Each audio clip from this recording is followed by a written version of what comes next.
Welcome to EDC's Week in Review, your September 1st edition. Here are the top stories.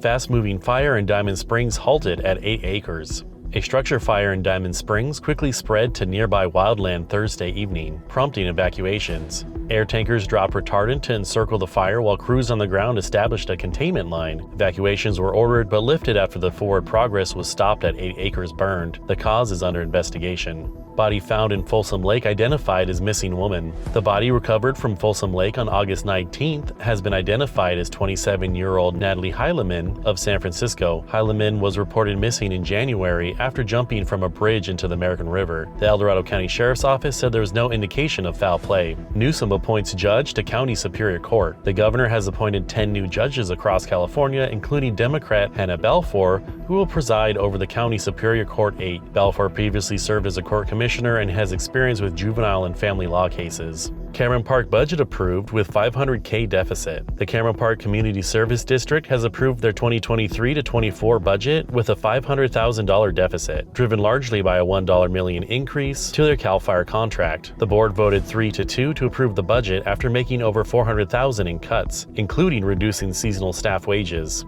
County lends helping hand to Maui fire victims. In support of wildfire victims in Maui, the Food Bank of El Dorado County assisted a Seattle charity by repackaging relief packs for transport. Additionally, Coldwater Brewery in South Lake Tahoe is participating in a Hawaii breweries project to brew beer to support victims. Patterson proposes amendments to halt predator releases. Assemblyman Joe Patterson has proposed amendments to stop the release of sexually violent predators on transient status. This comes after an SVP was released in his district. The amendments aim to close this loophole statewide.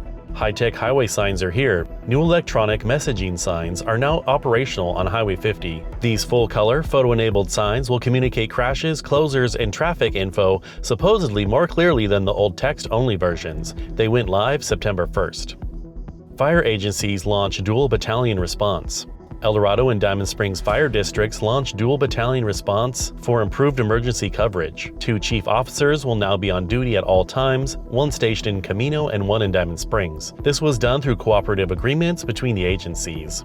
El Dorado Hills couple sentenced for tax fraud. An El Dorado Hills couple, Brian and Danae Belland, were sentenced on tax fraud charges this week. Brian got 21 months in prison and must pay a $30,000 fine, while Danae received 5 years supervised release and must pay a $25,000 fine. They falsely claimed personal expenses as business write-offs to avoid paying income tax on their approximately $1.1 million income. Local tree hunters discover pine giant. Renowned tree hunters believe they found one of the tallest ponderosa pines in the world growing in El Dorado County. The 271-foot tall tree, nicknamed Hornet, edges out the former number 2 tallest ponderosa.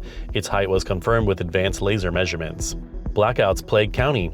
Thousands in Cameron Park and Garden Valley have been without power this week due to PG&E outages. Nearly 4,000 customers lost power Tuesday morning and over 3,000 were left in the dark Thursday morning. Power has been restored, but PG&E is investigating the exact causes. Bike park opens in Placerville. Old Depot Bike Park opened this week off Old Depot Road in Placerville. It consists of a pump track, BMX jumps, a playground, and more. The $2 million park was funded by Prop 68 grants and has been years in the making.